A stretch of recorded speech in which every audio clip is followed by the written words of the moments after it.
There we are. Thank you very much for joining us this week. It's Wednesday, so it's time for the Ravery Sports Podcast. Like and subscribe to all of our social media content. Welcome back. A lot of our ex-people who are finding us now because of that we were hacked with the stupid Elon Musk page or whatever they are. Thank you very much, y'all idiots that hacked the page with a bunch of foolishness.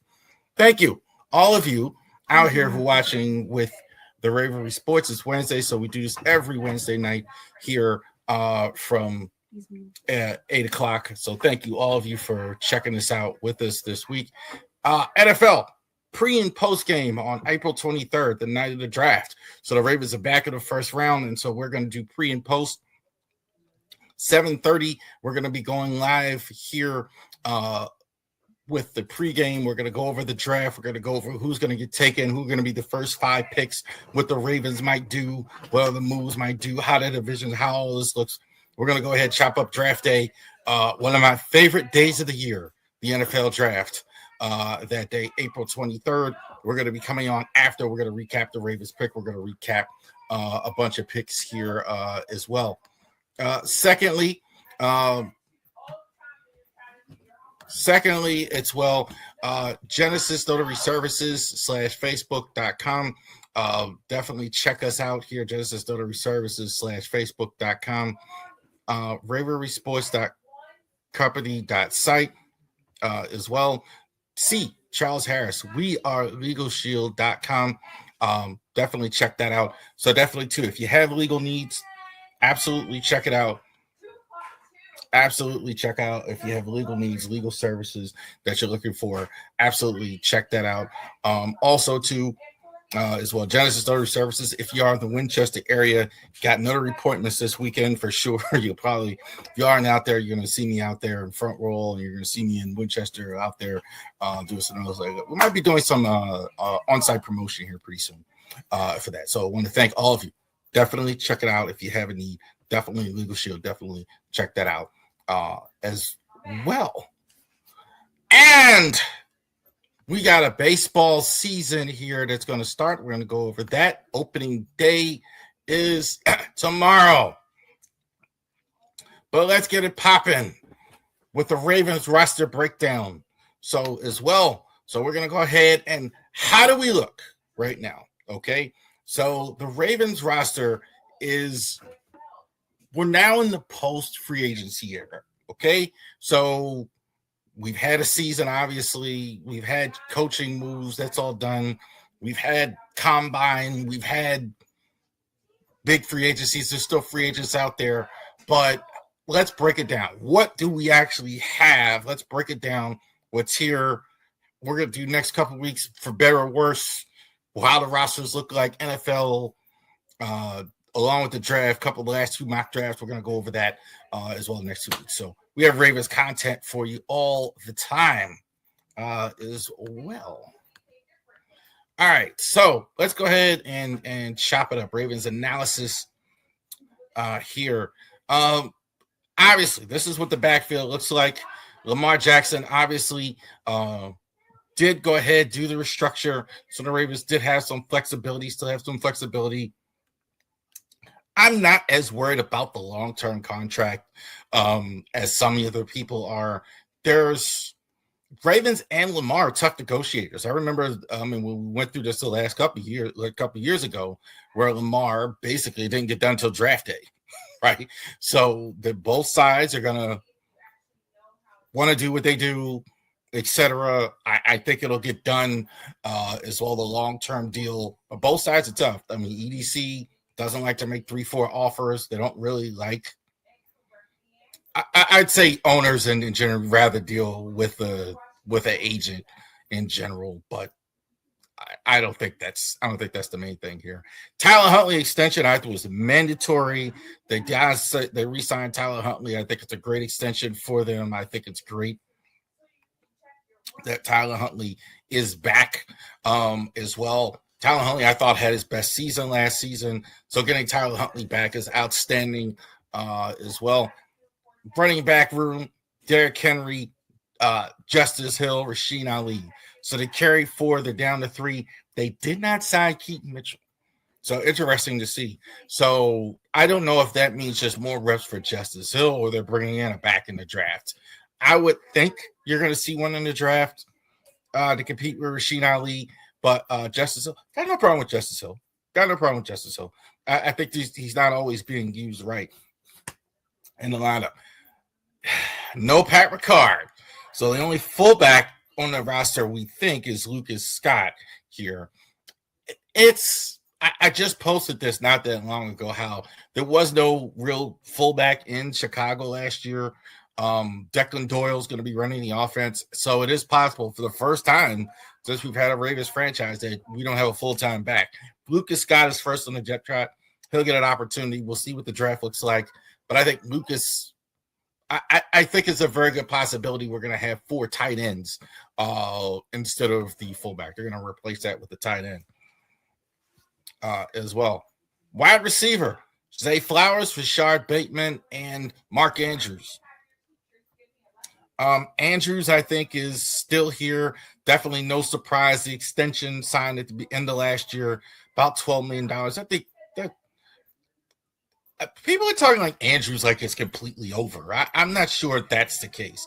I think Andrews might have 3 more good years in him. Tight ends do play a little bit later. You look at a Travis Kelce, you look at a George Kittle, you look at guys like that. I think it is possible that he gets more reps without Isaiah Likely here, and it's possible that it is. I don't necessarily believe that we're necessarily throwing dirt on Mark Andrews as well. Rashad Bateman, still here. Good for him. Hasn't been traded. Rumblings. I think that's something you want to look at on draft day. I think that's a piece they may put out there if somebody comes along and wants Bateman. See how the receivers look. I could definitely see like a day 2 trade of Rashad Bateman, or even a night 1 trade if somebody wants him as well. And Zay Flowers, it's only a matter of how much money is it going to cost to sign Zay Flowers. You look at the contract that that JHS just got for Seattle, he's going to be getting in the neighborhood of that. So how much you want to spend, but it's going to be expensive to go ahead and sign him. Wide receiver Devontae Walker is pretty much the 3rd receiver right now. So definitely we'll see if they sign another vet, certainly in the draft. I mean, I think you'll definitely see a receiver at some point. Durham Smythe, this is pretty much the replacement for Charlie Kolar as well. He's a blocking tight end. I don't expect him to catch a lot of passes. There is talk of bringing David Njoku, who came in for a visit with the Ravens. We'll see. Visits aren't what they used to be.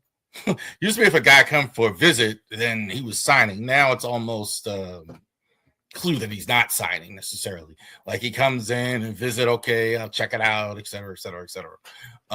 So we'll see. I think definitely there's 1 or 2 tight ends more coming in the offering. Offensive line. Here's a discussion. Here's if they were to start right now. Ronnie Stanley back again at left tackle. John Simpson at back at left guard, returning with his stint with the Jets. Corey Bullock starting in center. Emory Jones at right guard. Roger Rosengard at right tackle. Tackles we know. Again, his contracts could be coming up here. Roger Rosengard, we wonder how that's going to look in the long term. Does he have a long-term future with the Ravens? How much is that going to be? Key season for him as far as that goes, as far as money and all that perception. And it's big for him, Rosengard, how he does in 2026 is going to matter in that sense. Ronnie Stanley, is Ronnie Stanley. I think just keep him healthy. I think we know what we're getting there with Ronnie Stanley. John Simpson, I have him at left guard ahead of Voorhees. I do think that's where they're going to put him. It is possible, depends on the draft, that they could bring somebody in as well. He's starting, by the way. They gave him $10 million. He's $10 million a year. He's going to start for you. So it's possible he could start at right guard and they flip Jones to the left side. I don't think that's the way it's going to go. He played left guard when he was here before. He played left guard before. I think that's what they're going to do, unless for some reason they can get along with somebody they really like in the draft and want to play him at left side. I'm thinking it's left side for him. Corey Bullock. Yeah, they're drafting a center. I think they're going to look at it for sure. They got Corey Bullock, they got Danny Pinner. I think they could be competing for with the center. This is the one position for sure they're going to take somebody in the first 3 rounds. I'd be really shocked if they didn't take a center in the first 3 rounds or pretty early in the draft. I think that 3rd round past that, I think I'd be really, really, really surprised if they didn't do that. Guard, I think it'll be interesting. This is actually some debate here. How do the organization feel about Emory Jones? Do they think that this guy could come in and play every down as a right guard or as a left guard? So we'll see. I think right now, if they were to roll it out, I think he's running with the first team in right guard. I do believe that's going to go that way. 2 other free agents. This is Danny Pinner. We talked about him a little bit.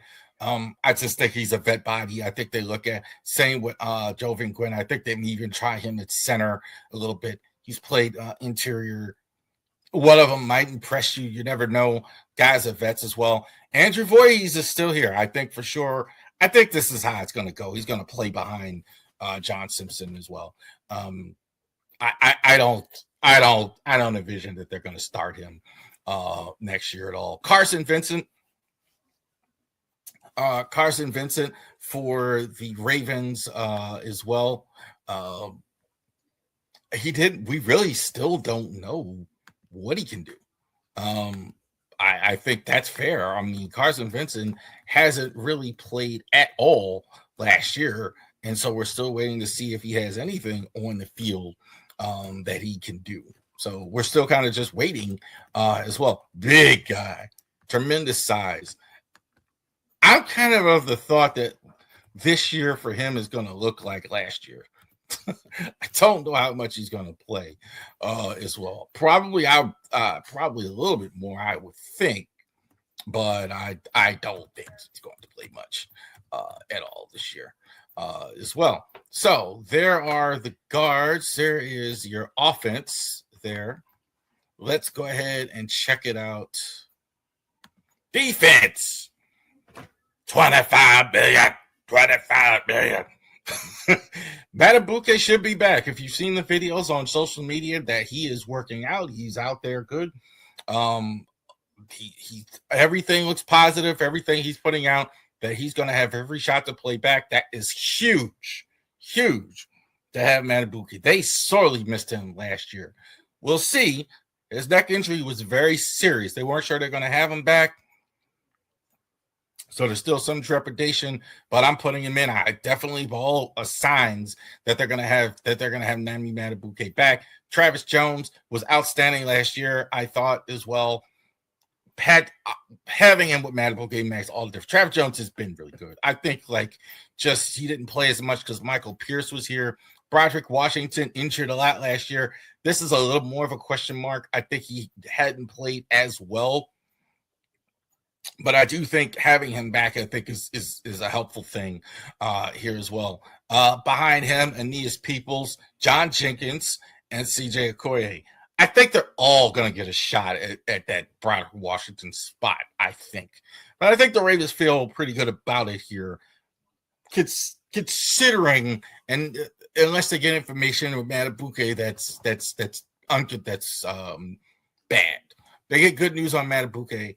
Think they're pretty happy with what they're going to do here as well. I do believe he's going to be back as well. This group: Trey Hendrickson, Roquan Smith, Teddy Buchanan, Mike Green as well. Linebackers. So Trey Hendrickson is going to start for sure. This fixes your pass rush problem. I think he's one of the best pass rushers, I think, in the NFL. I mean, just keep him healthy. He's going to get you double digits. I mean, you're not going to have to worry about somebody getting double digit sacks. He's going to get double teamed a lot. So it's just going to good opportunity for them. The other side, Mike Green. I actually liked him more than I think some other people did. I was actually somewhat impressed. I think he's really, lack of a better word, green. But I think Green, really got to get a little stronger. got to get a little stronger. I think that was kind of what I'm saying. Like, he's got great speed, and the guy got swallowed up by bigger guys. It's NFL, different level, etc. But I thought he was really good at times last year. So definitely you have that there as well. Teddy Buchanan, injured at the end of last year. He's going to have a fight on the hand with Trent Simpson. I thought Trent Simpson was about as good as I saw him at the end. So I definitely think you feel strong about that. You're actually almost more concerned about Roquan, who hasn't looked the same at times, good at times, but they need him to be elite. They're paying him a lot of money, like $20 million a year to be elite. That's the only concern. But I'm not overly concerned about Roquan. He could have been playing with an injury last. We'll see. This is a strong linebacker group, so not too concerned about that. Jay Higgins as well made the team as well. I think definitely help on special team. Tavius Robinson, I think, is fine. Set the edge. He could start at the beginning of the year, depending on how Green does in camp, how they look. They want to go that route. They could have just it would be an easy thing to do to put Tavius Robinson, start him on the other side, especially if you have Trey Henderson, because you can have him set the edge. I think that's a easy thing to do as well. Jay Higgins played last year. I got no problem with Jay Higgins. I definitely think like at least he can definitely help on special teams. Isaac, can he play? We have no idea. He's been injured pretty much the whole time he's been a Raven. I think they're gonna cut bait in this camp with him. I think he's in the David Ajabo position last year. If he makes the team and plays all year, I'd be somewhat surprised as well with that. All right, couple more. Marlon Humphrey as well. Malachi Starks, Kyle Hamilton, Awuzie, Nate Wiggins. So if you count Nickelback as starter, I think you're kind of going to see Nate Wiggins as well. There, you're going to see Nate Wiggins. Awuzie, I thought, was terrific last year. Awuzie, I thought, was more than pleasantly surprised. I think you could have argued that he was the best corner all season long. So they brought him back. He definitely earned his spot back. You're going to put him on the outside with Marlon. Marlon, I think, is interesting. I think certainly his man-to-man coverage stuff has really kind of went down. But again, he was really the only guy getting you turnovers. So I think there's value in that. I really do. I really think if somebody can actually to go take the ball away is something like that. I think that's a thing. Certainly, too, he'll be aided with better pass rush. That's always part of the narrative with the corner. But Marlon, getting closer to the end, I think with Marlon for sure. Malachi Starks, I think we'll for sure start with them. Look, the other guys are gone. Darius Washington's gone. Names escaping. Darius Washington's gone. Lowell Gilman's gone. They brought him in. So I definitely think this is going to be his chance full time. And Kyle Hamilton, I think, probably the best safety in the NFL. So this we know. I don't care where you play him. I think it's cool to play him at the line of scrimmage, but you can play him anywhere. I don't care about that. TJ Tampa is very interesting here. I think this is the most interesting of the second group as well. I think Tampa, good in college, kind of still we don't know. Kind of hasn't played a whole lot. So I'm interested to see how much the Ravens get from TJ Tampa going forward. Can he be a nickelback? Can he be more? Can he be a guy that they look to replace Marlon at some point? Jalen Hawkins, I think, was free agent signing. I think he's going to replace a Lowell Gilman. I think he's definitely a depth piece. DeAndre Jackson had a great start last year, was very good on special teams. Definitely, too, he'll get every opportunity at this year. Two young guys from last year, Black Cone, and Robert Longerbeam. Easy for me to say. Robert Longerbeam is there. No idea if they're even going to be on the roster. They were injured at training camp, so they're going to get a shot at it. Keon Martin, very good training camp last year. Definitely played his way as an undrafted free agent. Kind of tailed off during the course of the year. So that's interesting to see how that goes. For sure, I think there's a cornerback in the offering as well. Last spot as well. Tyler Loop, how does he respond? How do they feel about him? This will be very interesting to see what happens with Tyler Loop. Do they still think that Tyler Loop is the long-term answer? Good by all accounts, obviously, except for that last game as well. So interesting. Javonte Wester, not the impact we hoped for, I think, on the punt return and kick return last year. I certainly see him getting another shot as well. I don't know how much he's going to play all special teams as well, but we'll see. I think he's definitely the first place right now, getting another shot, barring something in the draft. Nick Moore, I think, is the grandpa now of the group. Definitely, too. He's a guy, for sure, he's going to be one of your special teams captains as well. And we have no punter. There's nobody here. Jordan Stout signed with New York, so they're definitely going in the draft and looking for a punter or looking at a free agent punter. I would assume they would do the drafts. They're looking at punters. That's probably the route they go. You could probably save $3 million, something like that, if you sign a rookie to do it. And there's a less pressure on a rookie punter than it is a rookie as far as a kicker, like a Tyler Loop, whatever, because that's not putting points on the board. All right. There you go. There's your roster breakdown. Breakdown of the depth chart as well. So, first time ever. Maybe we don't have a fullback as well. Offenses should be intact. Offensive pieces, we know. Lamar, Derrick Henry, Zay Flowers, Mark Andrews as well. Line's definitely going to need some work. I think that's still obviously a work in progress.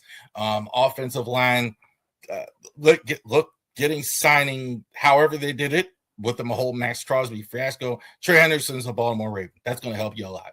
That's going to help you a whole lot in your pass rush. And you definitely needed help with your pass rush.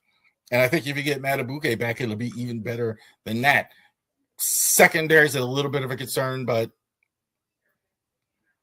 I think they're in good shape all the way around. So we'll take a look. We're kind of going to stack them up, the Ravens roster, against a lot of the rosters as well. So we'll definitely go ahead and take a look at that. All right. We're certainly going to get to opening day here. Some of you, I'm sure, tonight are watching the Yankees and Giants on Netflix here as well. Let me even check the score here.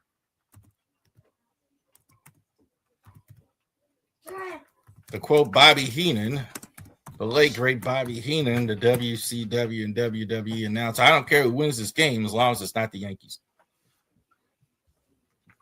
Still early in the first inning. All right, so let's go ahead. Sweet 16 is here.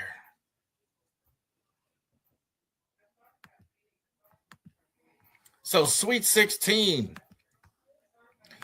So we had the dearly departed Hubert Davis not with us anymore because he's no longer a North Carolina basketball coach. Real quick on that. It is tough, some of these jobs, man. I don't know what to tell some of these coaches sometimes because, like, North Carolina, I mean, he won 70% of his games, just about, in the door. he was one of their great players. See you later, buddy. That's the way it goes. So sometimes, like, a lot of pressure in North Carolina. So definitely check that out as well. Sweet 16 coming at you this weekend here as well. Thursday night, tomorrow night, you're going to have some games as we roll to the Final Four. Next weekend is the Final Four. So we're going to talk about that. So there's 5 teams. We're going to talk about that in the Sweet 16 as well. Other one, real quick here before we get to the next segment. Shout out to Rick Pitino. I think he definitely have put it on. Definitely check out River Sport Blog Spot. I talked about the teams I thought would get to the Final Four, but Rick Pitino is goated, man. What he's done is unbelievable. Here's a guy who's in the original Big East. I don't think he's going to get his team to the Final Four, but I certainly think he's in it. I certainly could see it. Here's a guy, original Big East, Providence College years ago. The only one of those coaches I remember now, he is his old man back in the Big East at St. John's doing well. So shout out to him as far as that goes. So shout out to the great Rick Pitino here. But we're going to talk about who's here in the top 5 teams. Obviously, we're only going to have 4. So I'm not quite sure if the 15 going to, but I think it's definitely worth talking about. I think one of these 5 is going to win the title here as well. Number 5, the Boilermakers of Purdue. I think this is the team that won the Big Ten title during the tournament, Big Ten tournament rather. So I definitely think one of the best teams, I think, in college basketball. And they were like ranked number 1 at the beginning of the season. That guy right there, Brayton Smith, I think is part of the best backcourt tandem.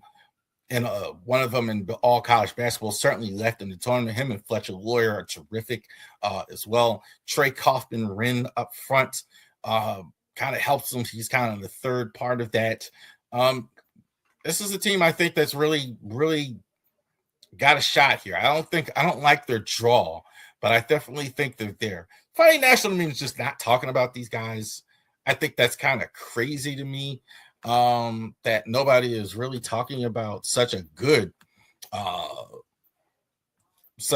team at the Big Ten are, but I definitely think I don't think they get to the Final Four, but I definitely think they're there. They definitely got a shot. I definitely think they go into Elite E8 and actually beat Texas in the next game. So definitely Boilermakers, I think, are right there as well. They're totally, when you look at the Maryland program, this is the total opposite. No transfer portal, not a lot of transfer portal, keeping guys for years, coach, stable, guys, good college players, exactly what you want to get to. Number 4, the Dukies, the Blue Devils. They didn't look good, I don't think, in the first game. I think they certainly under different circumstances could have lost one of those games. I mean, I keep going back to Camp Boozer just not having the dog in him, not having the mama mentality. That's kind of what's bothering me whenever I see him. As good as he is, I think this is the best player in college basketball, in my opinion. I definitely think that's this. He had 30 he had 19 points, 4 assists, 11 rebounds. I think he has a good floor game. I think he is good in several areas, but I don't think he always makes his teammates better. I like to see a little more fire in his belly as well. And that's kind of what I didn't see from John Shire's team in the first 2 rounds. Not enough fire in your belly as well. So definitely, too, I think they certainly I think they get past St. John's. I think it will be tough, but they're going to have to play harder than that. So if you're going to beat a Rick Pitino team, you're definitely going to have to play harder than what you did and play with a little more fire in your belly. So I think the Dukies actually get to the Final Four, the Houston Cougars. So, yes, we're not talking about 5 slammer jamming. We're not talking about older women here. We're talking about the Houston Cougars. I think, too, they have one of the better players in the country. Kingston Flemings, outstanding. He wasn't so great in the last outing, and they still pretty much whooped up on Texas A&M. So that tells you that Calvin Sampson has a well-coached team. They're going to score. That's a Calvin Sampson team. They're going to score. A lot of these schools I'm seeing in the Sweet 16, not just the ones we're talking about, but Michigan State, Connecticut, St. John's, and the one here, Houston, they're on brand with their coach. They're absolutely on brand with their coach because they're going to score. This young man, I think, is certainly their best player. But you look at their last scores, they on a bad night, 75, even the Big Ten tournament, 69, 70. So they're going to quicken the pace and they're going to score a lot of points. So definitely like them as well. I think they actually get to the Final Four as well. Wildcats are fantastic. Arizona, I think, could be best team in all college basketball. I'm not sure if it's them or Michigan as well, but certainly I think They're good. They have LeBron James's son on the roster, for those of you that don't know, even though he hasn't played all season long as well. So it could be he's there and he never plays. He may go to the NBA. I think Bryce James is going to go to the NBA and play with his dad and his brother in the NBA. But Brayden Burries, I think, is a fantastic player. I love him. I think like he is a guy who's going to play in the NBA for at least 10 plus years because he can do it on both sides. He's going to score, but I notice a lot of his scoring comes from his outstanding defense. He's a guy that really can do well in the open court. You get a lot of open court stuff. I want to say Scottie Pippen, but he's not that size. And I want to say Gary Payton, but he's not a real. He's more of a 2. But you get the idea, right? He's a defense. He's got a lot of good defense. He gets defense. He gets offense from his defense. Handles the ball well. Shoots the ball from the outside well. About 50% from the field. I think this is a really, really good player as well. And I think Arizona is really good. I think Arizona, during the course of the year, there may not have been a better team as far as during the season. I mean, they kind of slipped up at the end a little bit, but I absolutely think that this is an outstanding team here. I'd be shocked if somebody beats Arizona as well. The number one, obviously, and we talked about it a little bit, and that's the Michigan Wolverines. One, I think their coach is top shelf, Dustin May. I think Dustin May, if they're probably possibly the best coach in all of college basketball, I mean, the way he's flipped this around in like no time is unbelievable as well. They have you watch them and the size of the Wolverines, I never really get past it. Mara, Luxembourg, those guys, they're very, very, very good. They actually to win decisively, and they're very tough to score on. These two teams at the top, the reason that I like them is they actually play real defense, both of these guys. So they're definitely strong defensively. Two of the better teams in all college basketball. So as well. So when we're watching this weekend, so I mean, I think it's Michigan, Arizona, Houston, and Duke. Duke, I'm a little shaky on, but I'm still going to go with Duke. I think they top to bottom, they have the better team as well.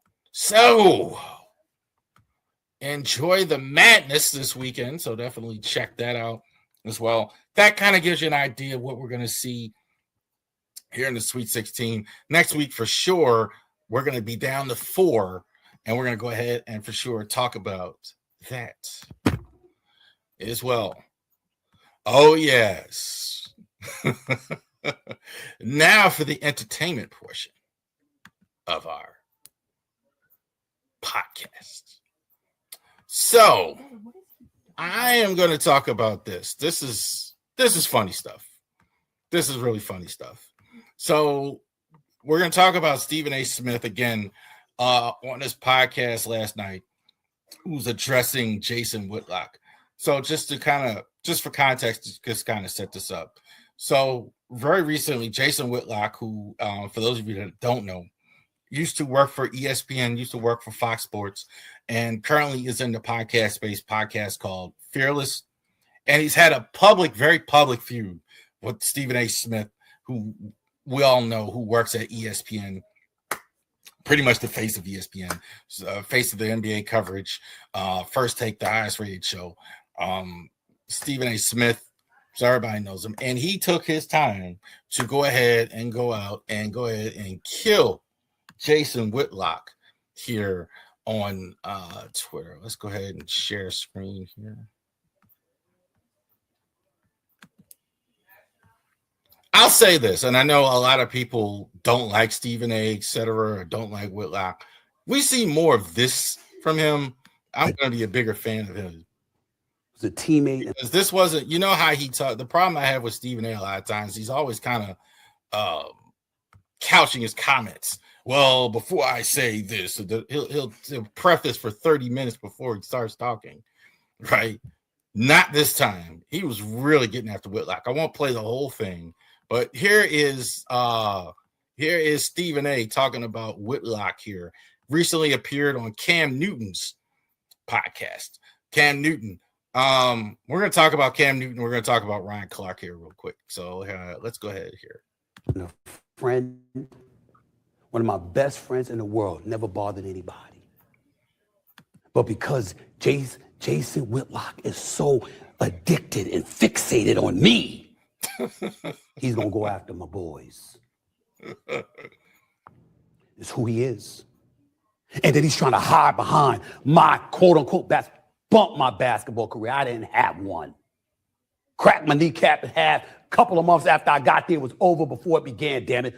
Who cares? I'm 58 years old in the business that you're in, and it's at the same time that you're in, smoking your ass. Smoking you. Smoking you. Excuse my language. Excuse my language. You can't fuck with me, Jay. I ain't repeating that. Not even a little bit. There's levels to this. And your ass is smaller than a cockroach compared to me. You're nothing. You are an expert troller. I'll give you that. And you can evoke emotional responses and conversations because you're willing to stoop to the lowest of the low by attacking people's loved ones in order to get them.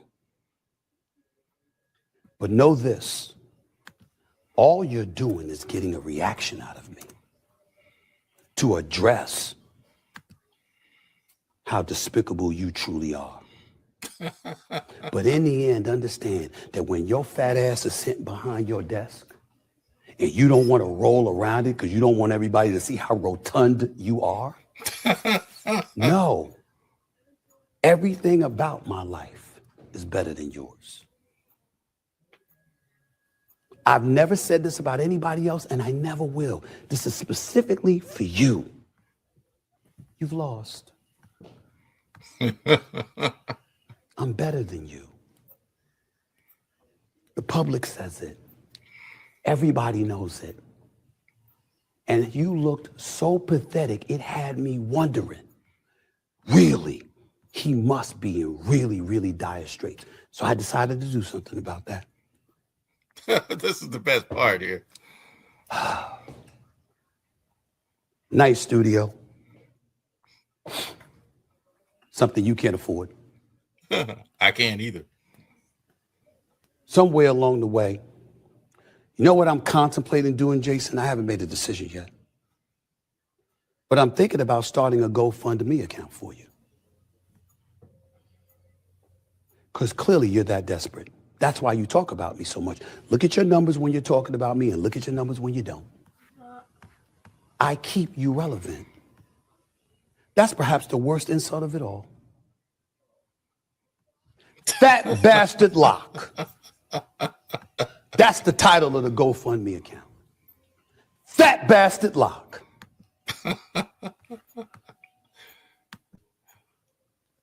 So make sure all of you, not really, go to Fat Bastard Lock and go to and support Jason Whitlock.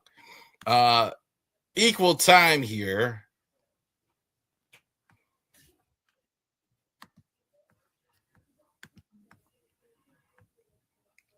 Give equal time here.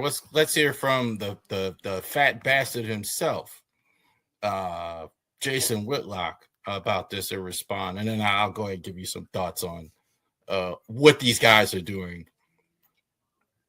and the little bit of seriousness that's in this here.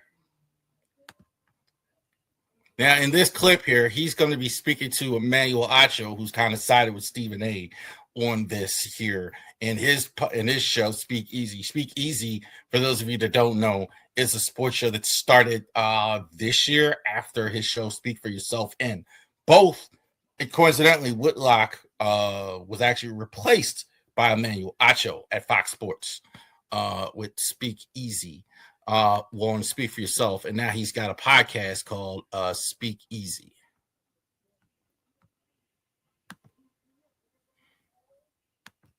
Please change it to The View for black men. This type of That's what the commentary show he is. has on his show. You're If you those Whoopi of you who haven't seen Goldberg, Fearless. little chubby light-skinned dude is Joy Behar. The little dude with the long flowing hair. That's like your hot little blonde plaything that you guys have. It's The View. The show is super feminine. You sit around and gossip about things you know nothing about. I mean, it's just appalling. It sickens me. You drag Shady McCoy into this thing yesterday or 2 days ago, whenever. You drag Shady McCoy into it. Shady McCoy got real uncomfortable. He's talking real saucy and real zesty early. Say, when I look at Jason Whitlock, why am I checking you about? You know what I'm saying? I mean, look at him. It makes sense. Yeah. And then all of a sudden, Shady McCoy figures out, like, holy cow, I'm at a Diddy party. Everybody know ain't no party like a Diddy party, so. Is that baby oil I smell? Shady McCoy figured it out. As y'all's conversation got more and more feminine. You started the conversation about Stephen A. If anyone's a dick rider here, it's you. You can't get off of Stephen A's dick. Damn. You can't get enough of Stephen A's dick. Shut your stupid ass up. And he started realizing, like, hey, man, Whitlock's not wrong. Look at the man's facial expression. He completely shuts down, puts his hand over his... All right. So you guys get the idea. Stephen A. and he was talking about Emmanuel Acho, who commented on the situation that the beef that these two guys are having. I talked about this the first time I talked about Stephen A. and Whitlock. You know, it's funny. Well, years ago when I was trying to get into journalism and I'm trying to get into media, these guys are so above this type of stuff. We're from the fifth order. We're journalists. We don't.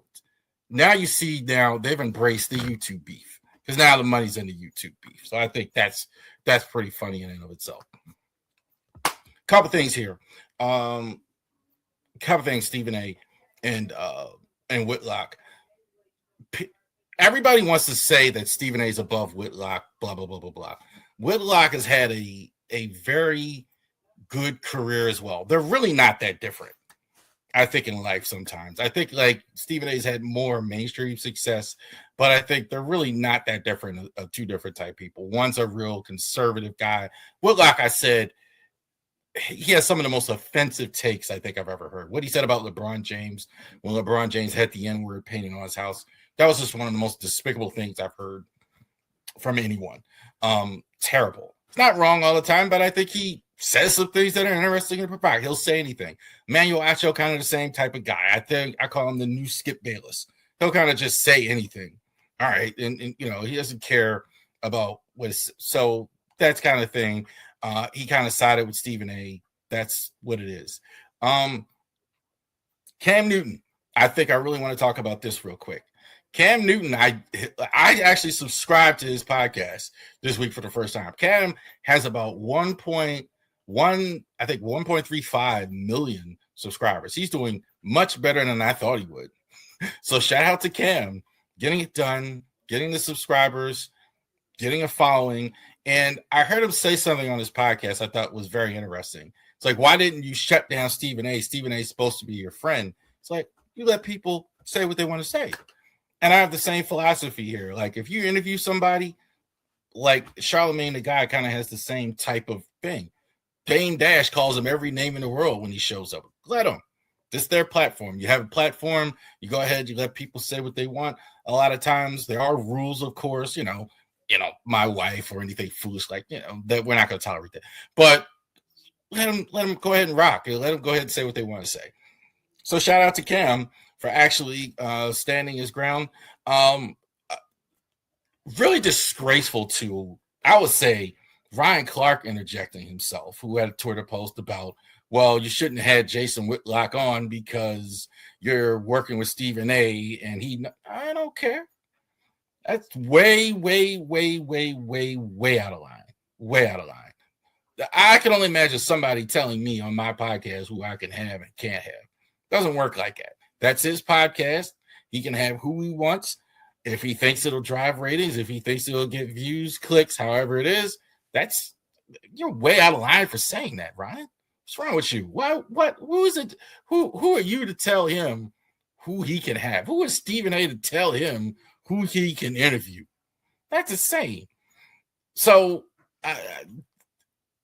that's just, again, I want you, the audience, and I want you guys to understand how this media thing works. A lot of us all want the same things. We want to watch, want people to watch, want people to engage. We want people to actually view the podcasts and our programs and things like that. And so we can earn, and so we can go ahead and earn and make money and do well and all those things. So these guys aren't that different.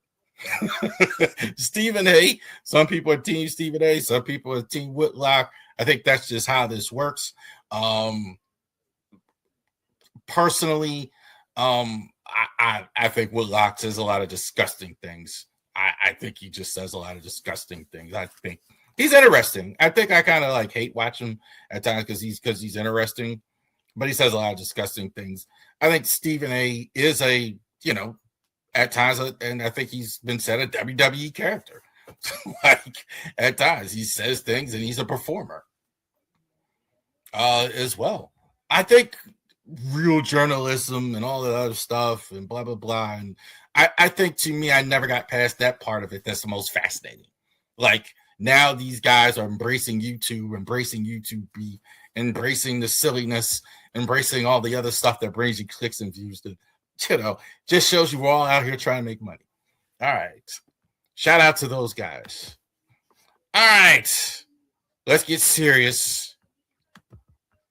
Top 10 relievers in MLB. Season starts tomorrow. We're going to talk about the Orioles as well. So who are the top 10 relief pitchers? The closer in MLB. All right. So who is going to be on the top 10 list this year as well? Bit of a changing of the thing. Bit of a change of the guard. I think this is always evolving. I think you're always seeing guys go up and down and relievers go up and down. And last year we had Emmanuel Clase, who really got issues down on the list. We'll see. But it's guys, roles change. Guy like Robert Suarez, not even in the ninth inning. So interesting. This, and if I was a player, this would be the one position I would want. The ninth inning guy, the closer. I love closers as well. Devin Williams for the Mets, number 10. Mets. This will be interesting to see how he does because I think he's been a bit up and down. I think overall he's been really, really good for a long time as well. But he's going to get the ball for the ninth inning in the Mets. He wasn't particularly good last year, despite the fact he had 18 saves. But most of his career, he has been really good. 1.25 the year before. 14 saves the year before, 26, and he had like 36.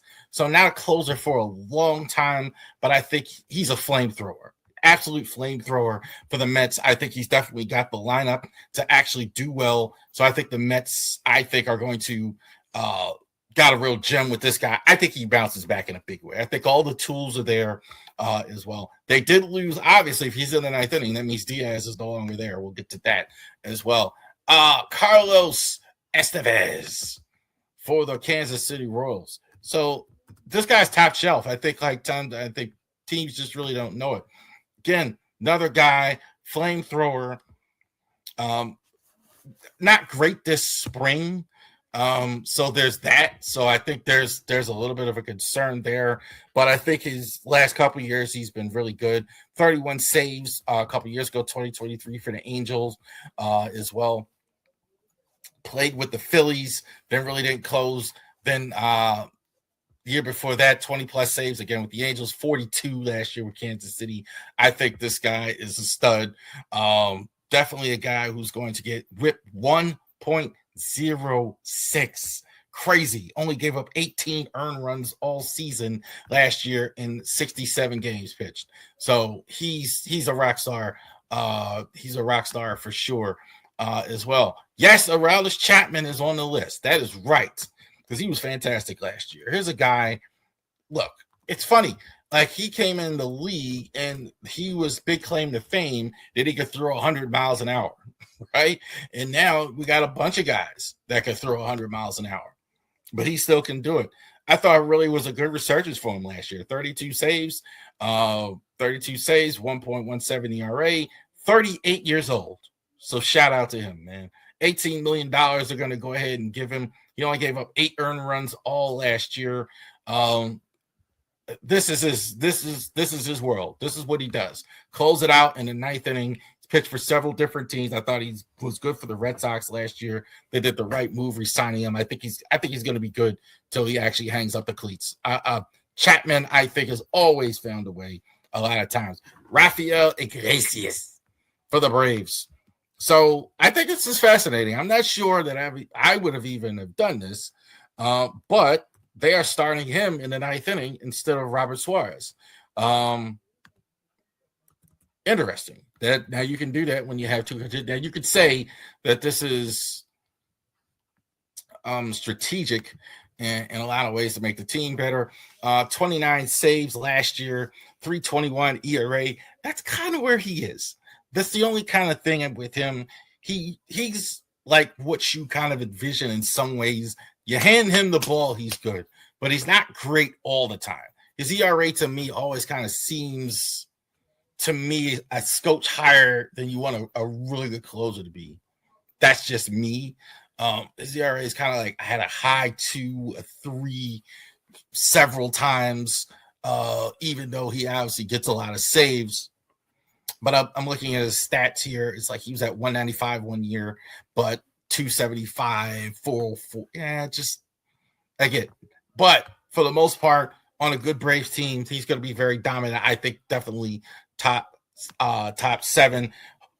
Duran for the Phillies as well. This is definitely what the doctor ordered for the Phils as well. So you look at their Achilles heel the last couple years before they actually acquired Duran at the deadline. What was wrong with the Phillies? They didn't have any guy in the 9th inning. They had Craig Kimbrell.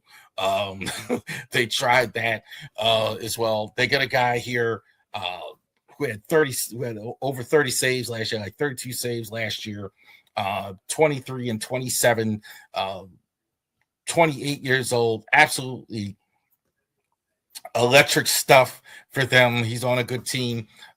I don't see any reason why this guy can't get 40 plus saves. I think as good as the Phillies are going to be as well. So this is absolutely what the doctor ordered, getting Durant for the Phillies. I think he's number 6 as well. Andres Munoz as well is moving up the list. Munoz has just been getting better and better. A guy who really is made for this gig. 9th inning guy. Absolutely a guy who's flamethrower the last couple of years, really came into his own last year. Look at the progression of the last few years. ERA 2.94, 2023, 24, 2.12 last year, 173, 13 saves, then 22 saves, then 38 saves. I think the Mariners have gotten better. I think the Mariners are, if you watch our preseason predictions video, I think the Mariners might be the best team in the American League along with the Yankees. And I think they got a guy at the 9th inning where you're not going to get much. 12 earned runs all year in 64 starts, in 64 appearances. He's going to throw at 100. I think he's fantastic. Mason Andres Munoz, number 5 as well. Number 4, Cade Smith of the Guardians. Look, I don't know what happened with Emmanuel Clase in terms of all that stuff off the field. I know this.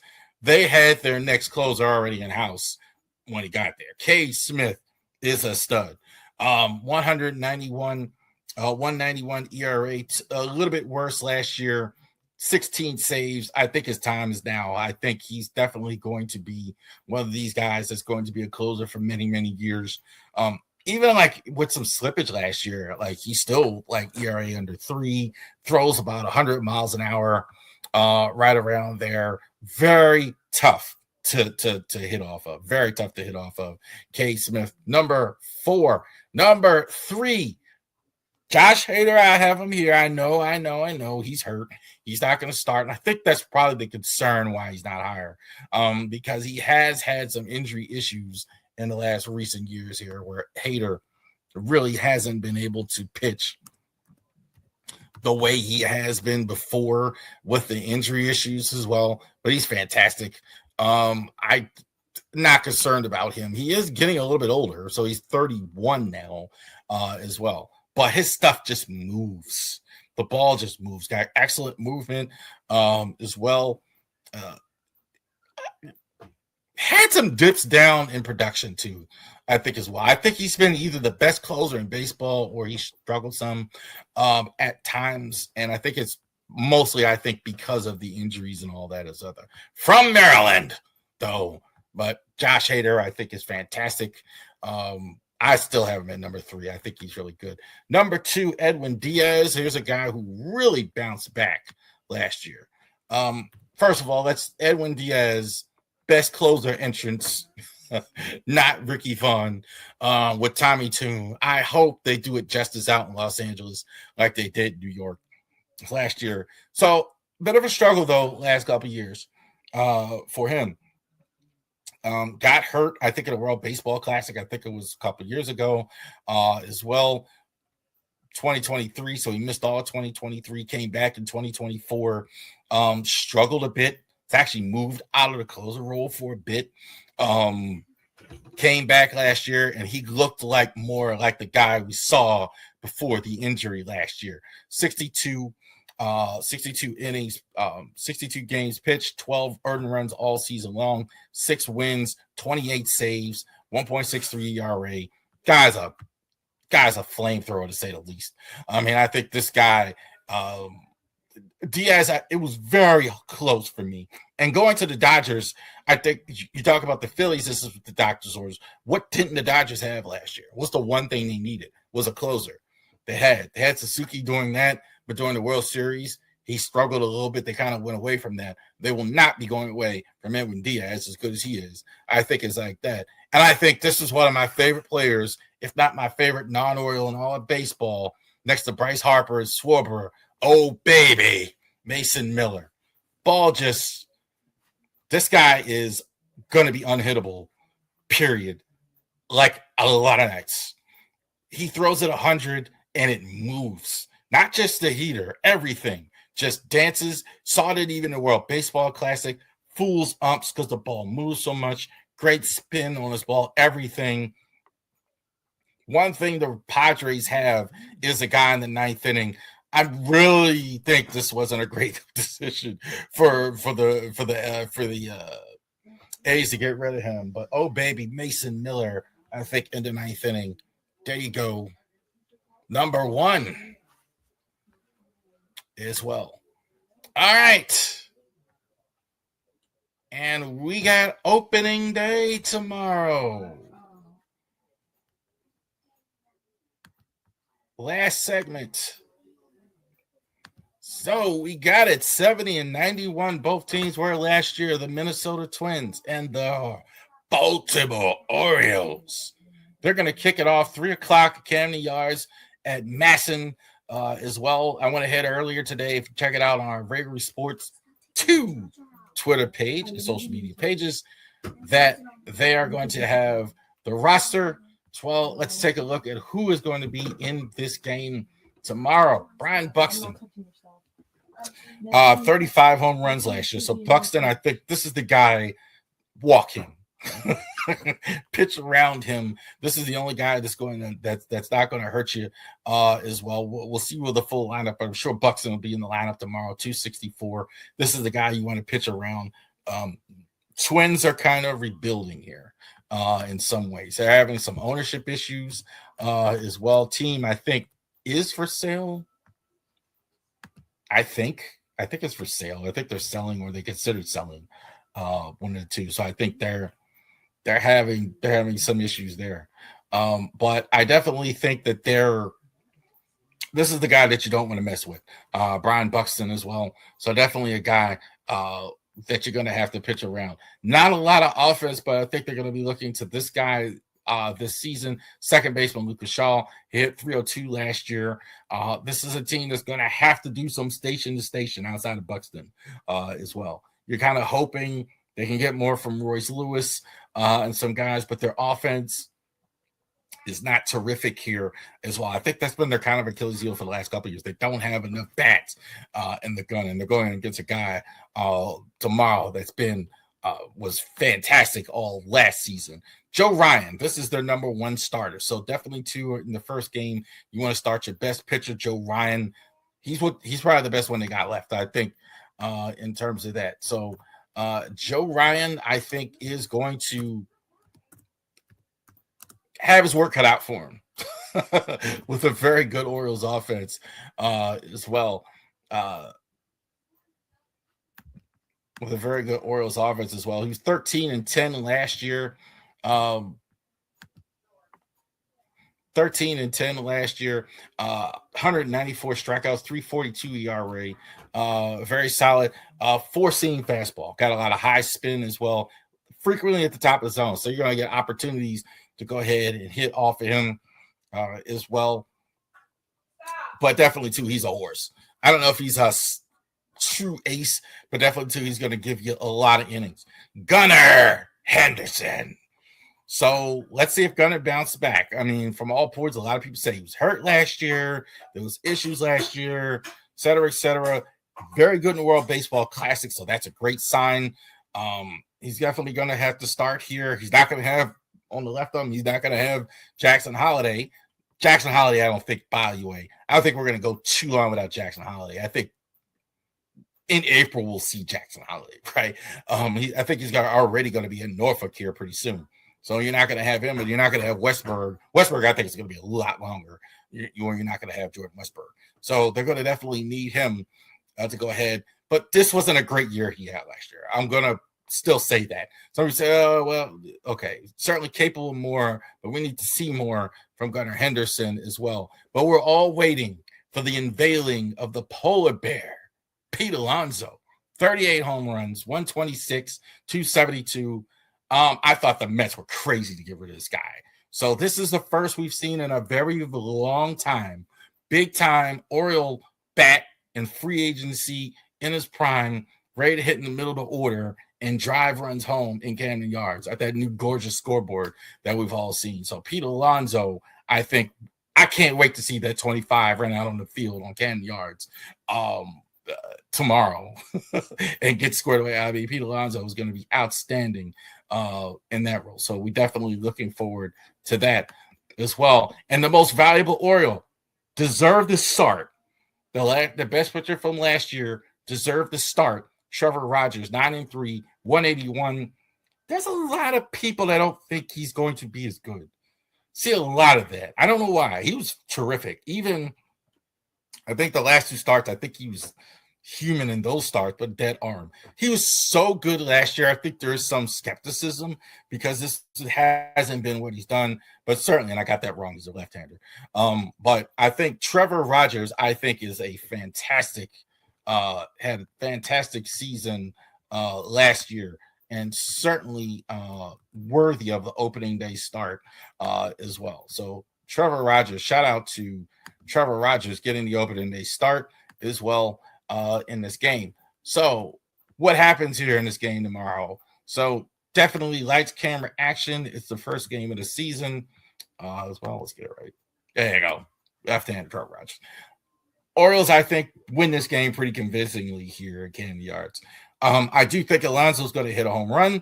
A lot of these new guys are going to want to establish themselves. Taylor Ward, we're going to see for the first time tomorrow as well. So interesting to see. You're not going to have Jackson Holiday. You're not going to have Westberg here at the start as well. No real surprises when that roster came out today. I didn't think maybe Andrew Nunez. They're going to run through bullpen guys. I kind of see Mike Elias as this is kind of a strategy to run through bullpen guys. One other thing, again, no Dean Kramer. Dean Kramer sent to AAA Norfolk for the start of the season. So we will not have him. Zach Eflin will be the fifth starter the first month when they need a fifth starter. I don't think this is mostly strategic, in my opinion. They can send him down. They're not going to use him much anyway. They have another starter here. I think that's the way this is going to go. Thank you guys for watching us here on the Ravenry Sports Podcast. Let's go. Let's start a baseball season as well. It's opening day. Let's get pumped up for the Orioles here. So we'll be following the Orioles all season long on Raven Sports and all of our platforms as well. Every week, we're going to have Orioles Report as well, starting next week, starting 2 weeks rather. We're going to have an Orioles Report. We're going to recovers the whole week of the Orioles as well. Orioles Weekly Report. We're going to be doing that as well. Next week too, the last of our series, our top 10 series, managers. We're going to go ahead and do that. Let's go, O's. Let's get it pop.